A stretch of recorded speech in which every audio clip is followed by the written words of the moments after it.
अब हम स्टार्ट करेंगे जीओसी का लेक्चर नंबर 6। इसमें हम मीजोमेरिक इफेक्ट या रेजोनेंस इफेक्ट आपको बताएंगे।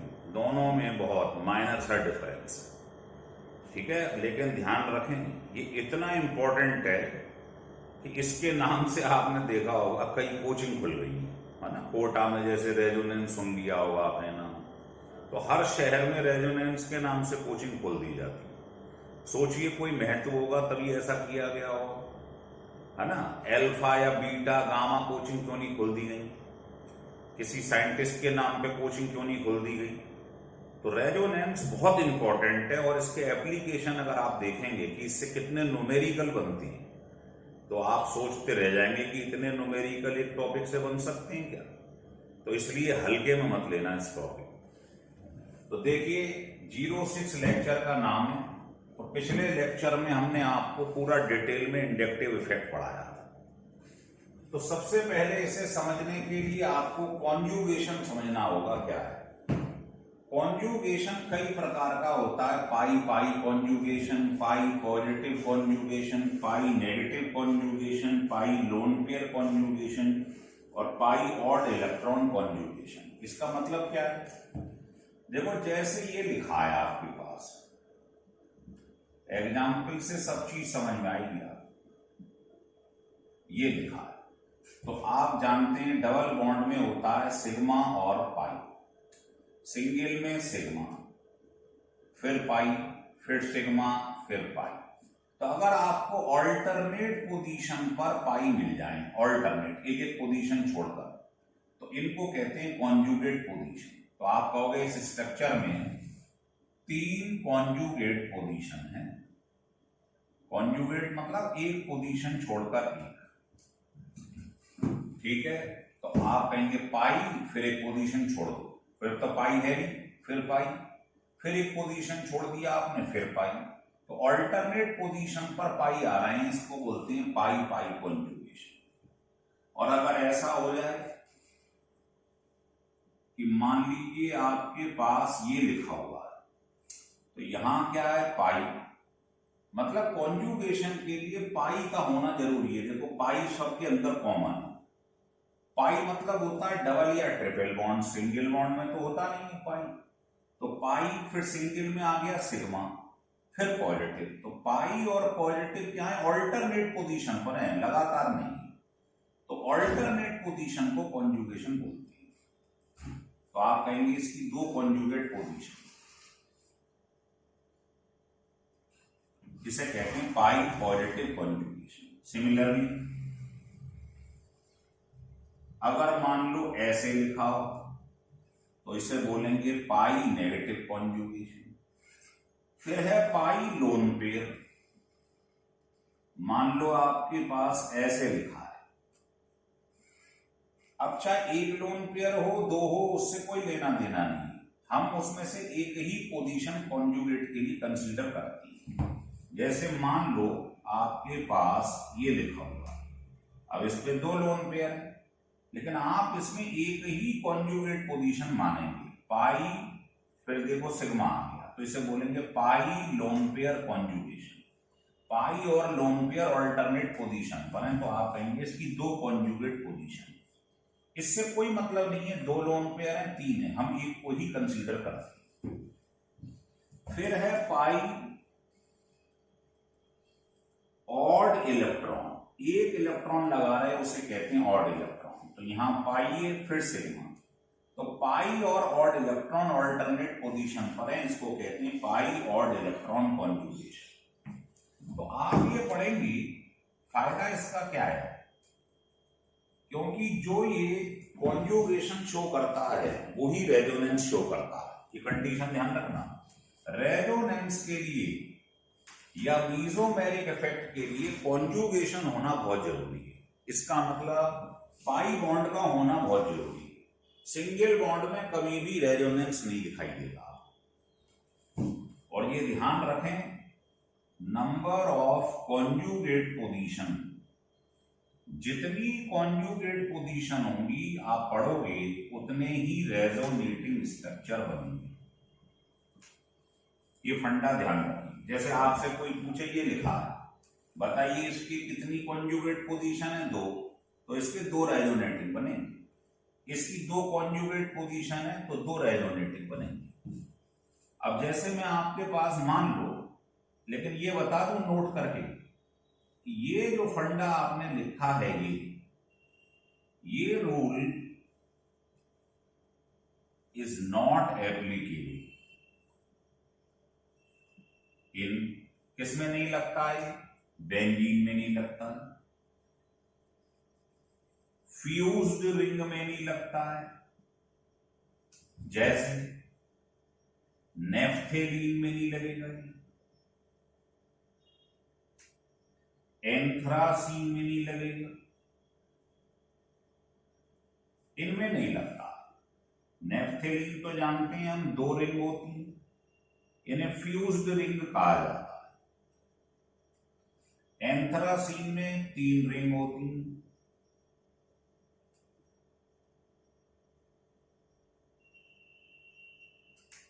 तो इनके अंदर ये फंडा वैलिड नहीं होता। आप कहो इसके अंदर कॉन्जुगेट पोजीशन कितनी है, 3, 2, 5, 2, 7, तो इसके 7 रेजोनेटिंग नहीं बनेंगे। तो ये फंडा इनको छोड़कर सब में एप्लीकेबल होता है, लिख लीजिएगा।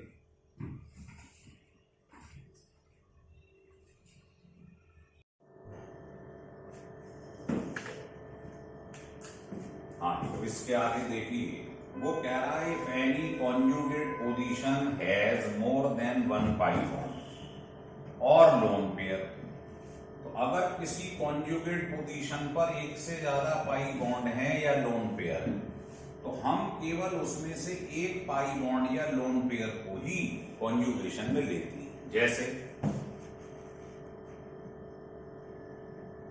मान लीजिए आपके पास ये लिखा है, ये पाई बॉन्ड सिग्मा है, ये लोन पेयर है, तो कितने लोन पेयर हैं, 2, तो पाई लोन पेयर कॉन्जुगेशन ये लेंगे। आप ध्यान रख लीजिएगा इस बात को। हाँ जी, तो आपको ये बताया है कि इस पर देखिए एक से ज्यादा लोन पेयर है, पर हम एक ही लोन पेयर को कंसीडर करेंगे, तो हम कहेंगे इसकी कॉन्जुगेट पोजीशन 2 है, पाई लोन पेयर कॉन्जुगेशन। इस वाले लोन पेयर से कोई लेना देना नहीं। सिमिलरली देखो, इसमें एक पाई बॉन्ड है और ट्रिपल बॉन्ड में 2 पाई बॉन्ड होते हैं, तो पाई फिर सिग्मा फिर पाई, तो हमको ये कॉन्जुगेट पोजीशन लेनी है, पाई पाई कॉन्जुगेशन, इससे कोई मतलब नहीं। तो वो कह रहा है अगर एक से ज्यादा लोन पेयर हो जाए या पाई बॉन्ड हो जाए, तो उसमें से एक को ही कॉन्जुगेशन में मानते हैं। ऐसे ही इसमें देख लो, पाई सिग्मा और 2 लोन पेयर, पर हमें एक से मतलब है, तो कॉन्जुगेट पोजीशन हो गई पाई, फिर ऑल्टरनेट पाई, फिर ऑल्टरनेट ही, तो इसका 3 रेजोनेटिंग स्ट्रक्चर बनेगी। क्यों? क्योंकि इसकी 3 कॉन्जुगेट पोजीशन, तो जितना कॉन्जुगेट पोजीशन होंगी उतने ही रेजोनेटिंग स्ट्रक्चर बनेंगे। अब ये नोट करके बात समझ लो। देखो, ये बेंजीन रिंग है और ऊपर जो लिखा है वो की एटम कहलाता है। तो आप देख रहे हो पाई फिर सिग्मा फिर पाई फिर सिग्मा फिर पाई, तो जो बेंजीन रिंग है इसके अंदर 3 कॉन्जुगेट पोजीशन है, 3 रेजोनेटिंग स्ट्रक्चर बनेंगे एक बेंजीन रिंग के। और जो ऊपर लिखा रहता है कोई भी ग्रुप, वो की एटम होता है, एक रेजोनेटिंग स्ट्रक्चर उसका मानती है। तो आप कहेंगे इसके टोटल 4 रेजोनेटिंग स्ट्रक्चर बनेंगे। ये फंडा ध्यान रखिए। जैसे मैं आपसे कहूं कि ये मेरे पास फिनॉल लिखा है,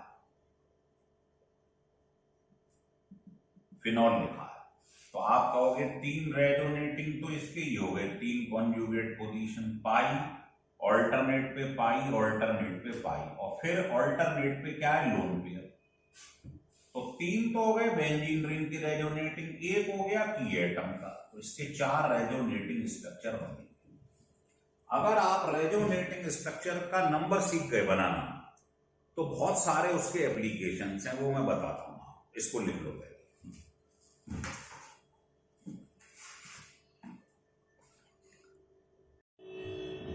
देखिए, अब इसमें मैं आपको ये बताता हूं कि इसके फायदे क्या हैं।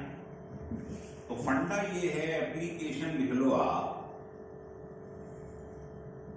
तो इसका एप्लीकेशन ये है कि जितने ज्यादा रेजोनेटिंग स्ट्रक्चर बनेंगे उतनी ज्यादा उसकी स्टेबिलिटी होगी। मतलब स्टेबिलिटी बॉन्ड लेंथ के क्या होती है, इनवर्स। रिएक्टिविटी के क्या होती है, इनवर्स। तो इतने सारे फायदे आपको 1 मिनट में होंगे। कैसे देखिए, क्वेश्चन 1, किसी ने पूछा आउट ऑफ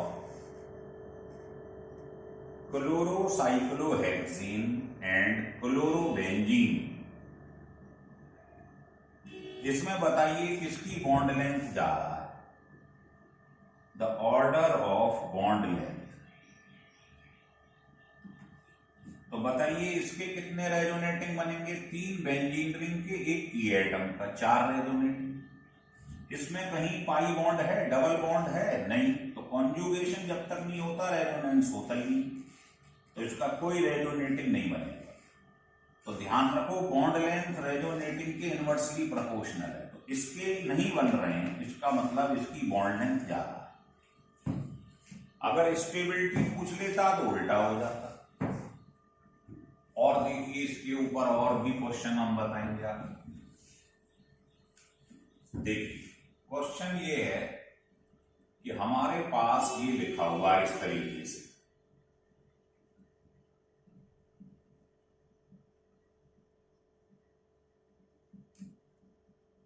ये बना हुआ है, ऐसे ही हमारे पास ये बना हुआ है। अब कोई पूछ ले इन दोनों में से कौन ज्यादा स्टेबल है, तो अभी आपको बताया था पर बेंजीन रिंग 3 इसके रेजोनेटिंग, 3 इसके, और जो इनके संग जुड़ा है इसे की एटम कहते हैं। तो कुल मिला के 3, 3 और 1, 7 रेजोनेटिंग स्ट्रक्चर बने। इसमें देखिए इसके बनते हैं 3 और ये कहलाता है की एटम जो इससे जुड़ा हुआ, तो इसके बनेंगे 4। तो बताओ किसकी स्टेबिलिटी ज्यादा है। तो जिसके रेजोनेटिंग ज्यादा होती है उसकी स्टेबिलिटी ज्यादा होती है। तो आंसर हो गया इस वाले की स्टेबिलिटी ज्यादा है इससे। समझ में आ रहा है। और भी क्वेश्चन बना सकती। ये आपको पास लिखा है, इसको विनाइल कहते हैं, है ना। तो मान लो आपके पास में ऐसे कोई बना दिया मैंने स्ट्रक्चर, और एक इथाइल क्लोराइड बना दी। बताओ कौन ज्यादा स्टेबल है। तो आप देखो इसमें पाई, फिर एक पोजीशन छोड़ के लोन पेयर, 2 कॉन्जुगेट पोजीशन है, मतलब 2 रेजोनेटिंग स्ट्रक्चर। इसमें पाई बॉन्ड है ही नहीं, डबल बॉन्ड है ही नहीं, तो इसका कोई रेजोनेटिंग नहीं बनेगा। तो जिसके रेजोनेटिंग ज्यादा है वो ज्यादा स्टेबल है। तो आंसर हो गया vinyl chloride is more stable then ethyl chloride. तो ऐसे ढेरों क्वेश्चन आपके पास बन सकते हैं अगर आप बनाना चाहो। ठीक है, लिख लीजिए।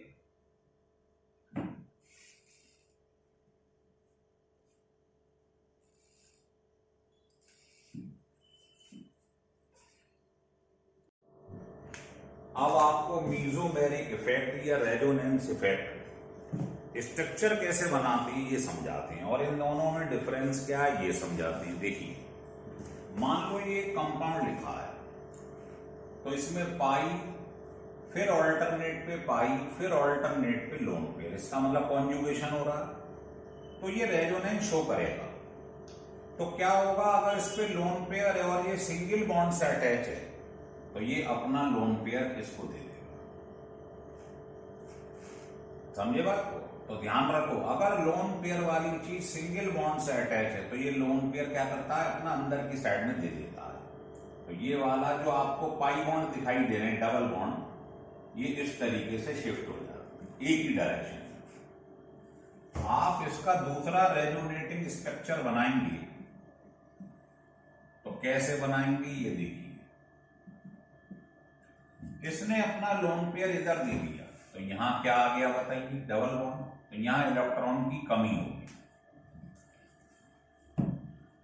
और क्या हुआ, इसने अपना एक बॉन्ड इधर दे दिया, एक बॉन्ड क्या करा इसने अपना यहां दे दिया। और इसने अपना जो बॉन्ड है वो बॉन्ड का मतलब इलेक्ट्रॉन यहाँ पे, तो ये इसका रेजोनेटिंग स्ट्रक्चर है। तो अगर इसने अपना लोन पेयर अंदर की साइड में दिया है तो ध्यान रख लो, इफ कोई भी ग्रुप हो कंटेनिंग लोन पेयर, अगर इसमें लोन पेयर है या नेगेटिव चार्ज है, समझ में आ रही है बात, और वो अटैच है किससे, सिंगल बॉन्ड से, ये सिंगल बॉन्ड से अटैच है, तो इसको बोलते हैं it is called plus M effect, positive mesomeric effect. ठीक है, लिख लीजिए।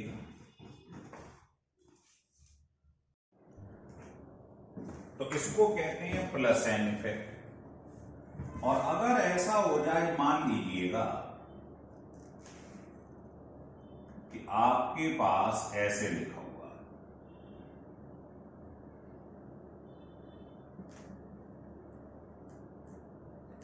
नाइट्रो ग्रुप, तो इस पे भी लोन पेयर है, तो आप बताइए क्या होगा। अब इसमें आप देख रहे हो ये लोन पेयर वाली चीज डबल बॉन्ड से जुड़ी हुई है, या एन और ओ में ओ ज्यादा इलेक्ट्रोनेगेटिव है, तो ये इस पेयर को अपनी तरफ खींच लेगा।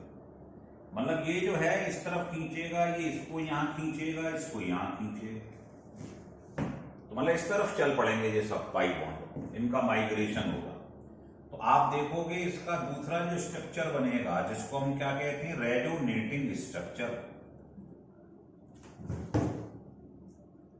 तो वो रेजोनेटिंग स्ट्रक्चर ऐसा बन जाएगा, क्या होगा, ये बॉन्ड इधर आएगा तो यहां इलेक्ट्रॉन्स की कमी हो जाएगी, ये बॉन्ड इधर आ जाएगा, और इसने एक बॉन्ड को अपनी तरफ खींच दिया, बॉन्ड मतलब इलेक्ट्रॉन, इनको अपनी तरफ खींचा है, तो यहां नेगेटिव चार्ज आ जाएगा। तो ये इसका रेजोनेटिंग स्ट्रक्चर कहलाता है। आ रहा है समझ में? तो आप ये देखो इसमें क्या हुआ कि ये जो NO2 ग्रुप था इसने स्फीयर को अपनी तरफ खींचा, तो अगर ये खींचे, इसमें क्या हो रहा था, ये दे रहा था अंदर की साइड में, ये खींच रहा है, तो अगर खींचे तो इसको माइनस एम इफेक्ट कहते हैं। रेजोनेंस इफेक्ट तो ये है ही।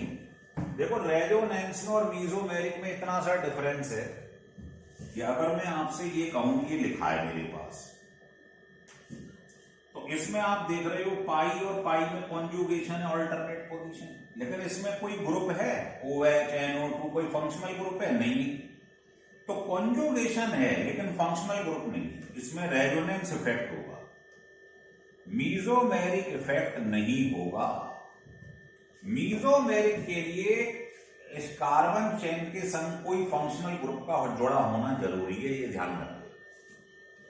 तो रेजोनेंस तो सभी में होगा जिसमें कॉन्जुगेशन है, लेकिन मीजोमेरिक उसी में होगा जिसमें कार्बन कार्बन कॉन्जुगेशन के संग कोई ग्रुप भी जुड़ा हुआ हो, जैसे ये रहा, तो इनमें मीजोमेरिक भी हो रहा है और रेजोनेंस तो ही कॉन्जुगेशन की वजह से, लेकिन इसमें कोई ग्रुप नहीं है फंक्शनल, इसलिए इसके अंदर कॉन्जुगेशन तो है, तो रेजोनेंस तो होगा, मीजोमेरिक नहीं। तो ये छोटा सा डिफरेंस है, समझ लीजिए।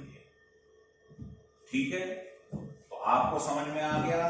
प्लस एम का मतलब क्या है, प्लस एम का मतलब है जो ग्रुप होगा वो अपना पेयर अंदर की तरफ देगा, और माइनस एम का मतलब है जो भी ग्रुप अटैच है चेन से कार्बन की वो अपनी तरफ खींच लेगा इलेक्ट्रॉन। ठीक है, चलिए अब देखिए मैं आपको प्लस एम के कुछ एग्जाम्पल देता हूं। जैसे ये प्लस एम इफेक्ट है,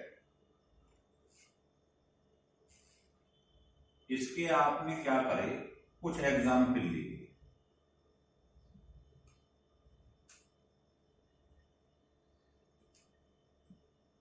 ऐसे आपने 4-5 एग्जाम्पल लिए। अब देखो इसके ऊपर लिखा हुआ है, मान लीजिए OH, लिखा है Cl, ये लिखा है NH CO CH3, ये लिखा है NH2। तो क्या होगा जरा देखिए, +M होगा या -M होगा? तो आप ये देखा करो, जो बेंजीन रिंग से डायरेक्टली अटैच है एटम, इस पे अगर लोन पेयर है, बेंजीन रिंग से डायरेक्टली अटैच है, इस पे लोन पेयर है, बाकियों से कोई मतलब नहीं है, बेंजीन रिंग से जो जुड़ा है उस पे लोन पेयर होना चाहिए, और वो सिंगल बॉन्ड से अटैच है। ये जो बीच में बेंजीन रिंग के संग है, ये सिंगल होना चाहिए, ये बॉन्ड सिंगल होना चाहिए, ये वाला, आगे से कोई मतलब नहीं। तो ये क्या शो करता है, +M, मतलब ये अपना पेयर बेंजीन रिंग की तरफ कर देता है, यूं मोड़ है ना, किस तरीके से, ये अपना पेयर इधर दे देगा, ये यूं आ जाए। इसको बोलते हैं, जो टुवर्ड्स द न्यूक्लियस होता है उसको बोलते हैं +M इफेक्ट। तो ये +M इफेक्ट है। और -M में क्या होगा, बेंजीन रिंग से इलेक्ट्रॉन खींचेगा, तो ये ग्रुप +M जो होती, ये बेंजीन रिंग को क्या करते हैं, एक्टिवेट करते हैं, मतलब इलेक्ट्रॉन इसके अंदर डाल रहे हैं, डालेंगे तो बताओ यहां पर कैसा चार्ज आ जाएगा, नेगेटिव, इलेक्ट्रॉन डेंसिटी इसके अंदर बढ़ जाएगी। तो लिख लो, due to +M effect, electron density on the benzene ring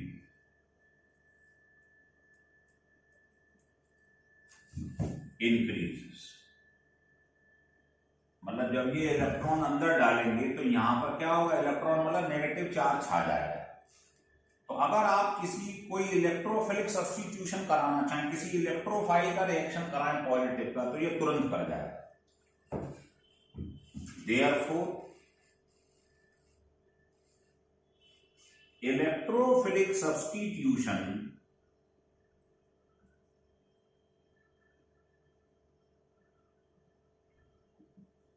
becomes easy। Electrophilic substitution तुरंत हो जाएगा। अगर आप चाहो इसका किसी इलेक्ट्रोफाइल पे रिएक्शन कराओ, तो इस पे इलेक्ट्रॉन डेंसिटी बढ़ गई है, तो ये तुरंत अटैक कर जाएगा इस पर। तो जो +M इफेक्ट शो करते हैं वो क्या करते हैं, इलेक्ट्रोफिलिक सब्स्टिट्यूशन बहुत तेजी के संग करते हैं, उनकी एक्टिविटी ज्यादा होती है। लेकिन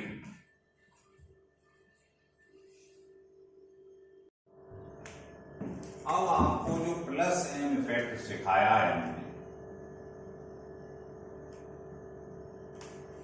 तो +M इफेक्ट के कुछ मैं रेजोनेटिंग स्ट्रक्चर बना के दिखा रहा हूं। जैसे मान लो ये मैंने ले लिया फिनॉल,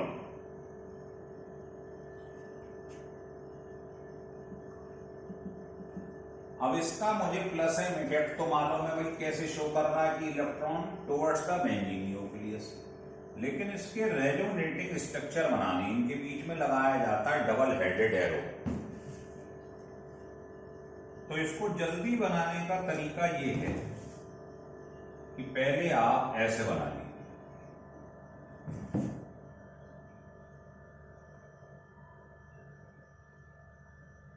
ये बल्कि रहने दो, आप केवल ये बना के रख लो,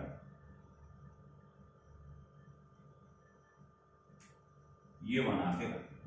देखो होगा क्या, +M का मतलब है ये अपना लोन पेयर क्या करेगा, इसे दे देगा अगर सिंगल बॉन्ड से जुड़ा हुआ है, और ये माइग्रेशन इधर हो जाएगा।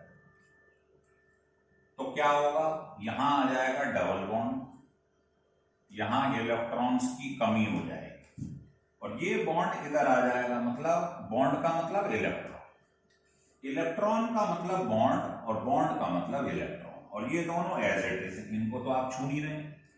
तो ये इसका रेजोनेटिंग स्ट्रक्चर बन गया। अब क्या करेंगे, आप ऐसे ही इसे घुमाते रहो। चार्ज क्या बनाता है बगल में, बॉन्ड, और बॉन्ड बनाता है चार्ज। तो इसने बॉन्ड बना दिए, ये एज इट इज रहा, ये भी एज इट इज, बस इसको घुमाते रहो। अब आप ये यहां आ गया, ये यहां आ गया, तो ये जो आप बना रहे हो ये रेजोनेटिंग स्ट्रक्चर है ना। और यहां आ गया क्या, चार्ज। अब क्या होगा, लास्ट वाले स्टेप में चार्ज यूं आएगा, ये वहीं चला जाएगा। तो चार्ज जब बताओ ये बॉन्ड इधर जाएगा, बॉन्ड मतलब इलेक्ट्रॉन, तो चार्ज हट जाएगा, और ये वाला चार्ज इधर आएगा, ये ऐसे। तो आपने देखा ये पहला और पांचवा एक जैसा स्ट्रक्चर है, लेकिन अंतर क्या है, यहां पर इस पोजीशन पे सिंगल बॉन्ड था सिग्मा, या ये समझ लो यहां पर था पाई, ऐसे समझ लो। इस पोजीशन पे या इस पोजीशन पे पाई था, हम कहीं भी समझ लो, मान लो यहां था पाई, तो इसी पोजीशन को वहां पर देखो, यहां क्या हो गया, सिंगल, पाई गायब हो गया। तो जो डीलोकलाइजेशन हो रहा है, गायब हो जा रहा है पाई बॉन्ड, उसी को कहते हैं रेजोनेंस। तो रेजोनेंस की डेफिनेशन क्या है, वैसे तो रेजोनेंस हाइपोथेटिकल होता है, रियलिटी में कुछ नहीं होता है, लेकिन कोई पूछे डिफाइन रेजोनेंस, तो आप कहेंगे डीलोकलाइजेशन ऑफ पाई बॉन्ड या पाई इलेक्ट्रॉन। पाई इलेक्ट्रॉन का गायब हो जाना, देखो यहां पर पाई था इस पोजीशन पे, अब इस पोजीशन पे सिग्मा है, पाई है, ये सिंगल बॉन्ड है। तो डीलोकलाइजेशन मतलब गायब हो जाना ऑफ पाई इलेक्ट्रॉन या pi bond is called resonance. इसी को रेजोनेंस कहते हैं। और ध्यान रखना, ये it is not a real existence, ये वास्तविकता में कुछ होता नहीं, ये हाइपोथेटिकल होता। तो बेटा आपने देखा ये इसके स्ट्रक्चर बना दिए, पहला, दूसरा, तीसरा और चौथा, ये तो सेम है। तो किसी ने पूछा इन चारों में से बताओ ऑर्डर ऑफ स्टेबिलिटी, तो नोट करके बात समझ लो। पहला, कि जो नॉन पोलर स्ट्रक्चर होता है वो ज्यादा स्टेबल होता है, किससे, डाईपोलर से, मतलब जिस पर चार्ज होता है उससे ज्यादा स्टेबल होता है जिसके ऊपर चार्ज नहीं होता, क्योंकि चार्ज आने से स्टेबिलिटी कम हो जाती है। और दूसरा पॉइंट ये है कि पॉजिटिव और नेगेटिव के बीच में जितना डिस्टेंस ज्यादा होगा स्टेबिलिटी कम होती जाएगी। तो डिस्टेंस और separation between the opposite charge increases, stability decreases, inversely proportional. तो आप देखो इस पे कोई चार्ज नहीं है, इस पे भी चार्ज है, इस पे भी चार्ज है, इस पे भी चार्ज है, इस पे कोई चार्ज नहीं है, तो बताओ सबसे ज्यादा स्टेबल हो गया। इसमें भी बगल बगल में चार्ज है और इस वाले भी बगल बगल में चार्ज है, तो चौथे में और दूसरे में चार्ज सेपरेशन सेम है और दोनों ही पोलर हैं, पोलर मतलब चार्ज है। तो आप कहेंगे दूसरा और चौथा की स्टेबिलिटी बराबर है। लेकिन तीसरे वाले में चार्ज सेपरेशन बहुत ज्यादा, ये दोनों एक दूसरे से बहुत दूर है, पॉजिटिव नेगेटिव, तो वो कह रहा है सेपरेशन बढ़ता जाता है तो स्टेबिलिटी कम होती जाती है, तो ये लीस्ट स्टेबल हो जाता है।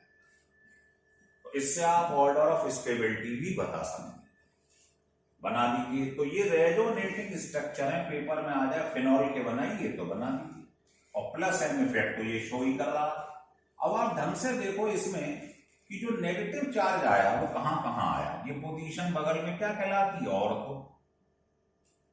ये कौन सी है, पैरा, आमने सामने, और ये फिर कौन सी है बगल बगल में, फिर ऑर्थो।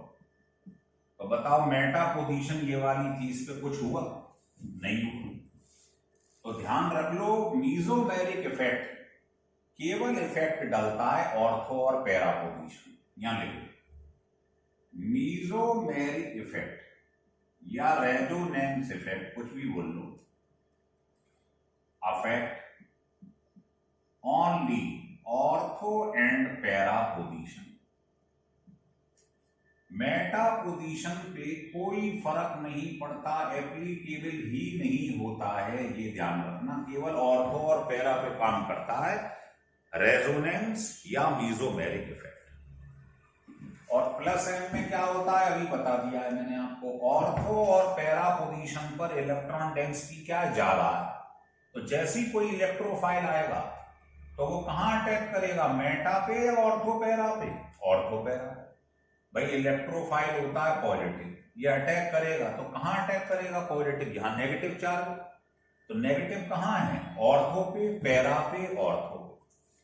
इसलिए कोई पूछे कि जो फिनॉल है या प्लस एम है ये कौन सा डायरेक्टिंग ग्रुप होता है, इनकमिंग ग्रुप कहां जुड़ना चाहेगा, ऑर्थो पैरा पे। तो यहां लिख लो जो प्लस एम इफेक्ट शो करती उनमें आने वाला ग्रुप क्या होता है, incoming group attach on ortho and para position. Ortho और पैरा पे जाके चीज अटैच हो जाएगी, है ना। जैसे किसी ने एक एग्जांपल दे देता हूं, ये कह दिया कि ये फिनॉल है, इसका नाइट्रेशन कराइए, आप पढ़ेंगे आगे चल के। नाइट्रेशन का मतलब होता है नाइट्रो ग्रुप का जुड़ना। तो बताइए फिनॉल में नाइट्रो ग्रुप कहां जुड़े, मेटा पे या ऑर्थो और पैरा पे। तो आपको ये चेक करना है कौन सा ग्रुप है, प्लस एम या माइनस एम।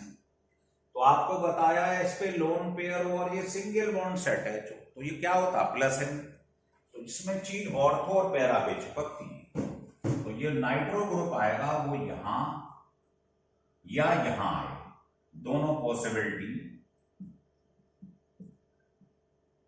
तो ऑर्थो नाइट्रोफिनॉल या पैरा नाइट्रोफिनॉल, मेटा पे चीज नहीं चिपकेगी। तो जो प्लस एम इफेक्ट शो करती हैं उनमें चीज कहां आ जाती है, ऑर्थो और पैरा।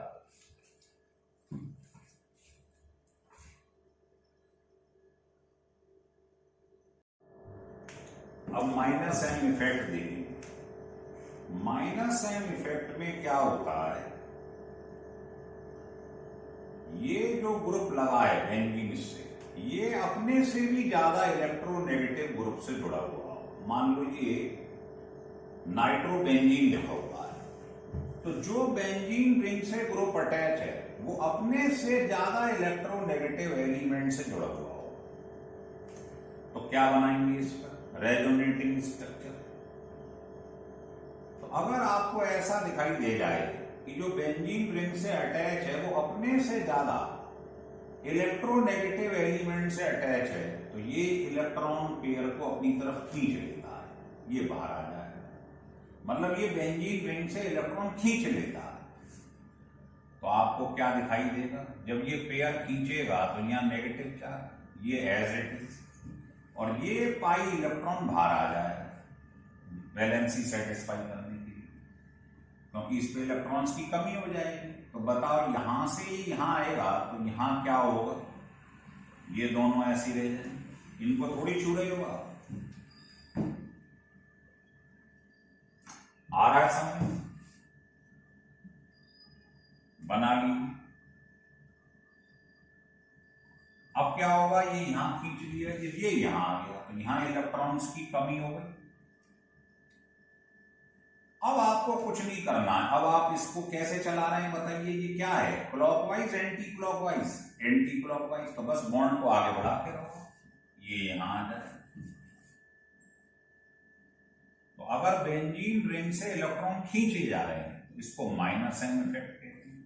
जब ये यहां आएगा तो यहां इलेक्ट्रॉन्स की कमी हो जाएगी, ये एज इट इज। तो रेजोनेटिंग स्ट्रक्चर बनाने में कोई तकलीफ नहीं है, थोड़ी सी प्रैक्टिस करोगे सीख जाओ। ऐसे ही फिर ये यहां आ जाएगा, ये एज इट इज।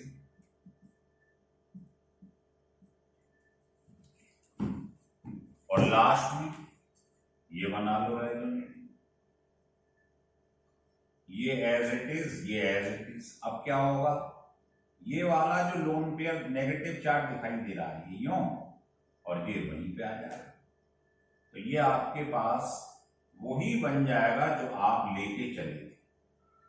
ये ध्यान रखना, पहला और लास्ट वाला सेम होता है, बस अंतर क्या है, यहां पर डबल बॉन्ड था, पाई बॉन्ड था, और यहां पर इसी पोजीशन पर देखो तो सिंगल रह गया, पाई गायब हो गया, मतलब डीलोकलाइजेशन हो गया पाई इलेक्ट्रॉन या पाई बॉन्ड का, यही तो रेजोनेंस है। तो ये सब रेजोनेटिंग स्ट्रक्चर है। तो इसमें देखो आप, ये बेंजीन रिंग से इलेक्ट्रॉन खींच रहा है बाहर की तरफ, तो इसे बोलते हैं माइनस एन। तो इसमें ध्यान ये रखना है कि बेंजीन रिंग से जो एटम जुड़ा है, अगर वो अपने से ज्यादा इलेक्ट्रोनेगेटिव एटम से जुड़ा हुआ है तो माइनस एन। समझ में आ रहा बात को? और इसमें क्या था जो पहले पढ़ा था, इसमें यह था कि आपसे जो बेंजीन रिंग से जुड़ा हुआ था डायरेक्ट, वो अपने से कम इलेक्ट्रोनेगेटिव से जुड़ा हुआ है ना, ये। चलिए, तो ये माइनस एन के स्ट्रक्चर बन गए, मतलब नाइट्रोबेंजीन के रेजोनेटिंग स्ट्रक्चर बना दिए। अब इस पे बहुत सारे क्वेश्चन बन जाते हैं, जैसे ये लिखा हुआ, मान लीजिए पेपर में ये पूछा गया कि ये फिनॉल है,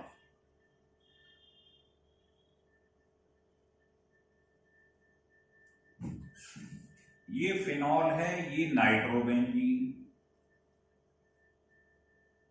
ये एनिलीन, ये क्लोरोबेंजीन। तो आपको ये बताना है इसमें से कौन से बेंजीन रिंग को एक्टिवेट कर रहे हैं और कौन डीएक्टिवेट कर रहे हैं।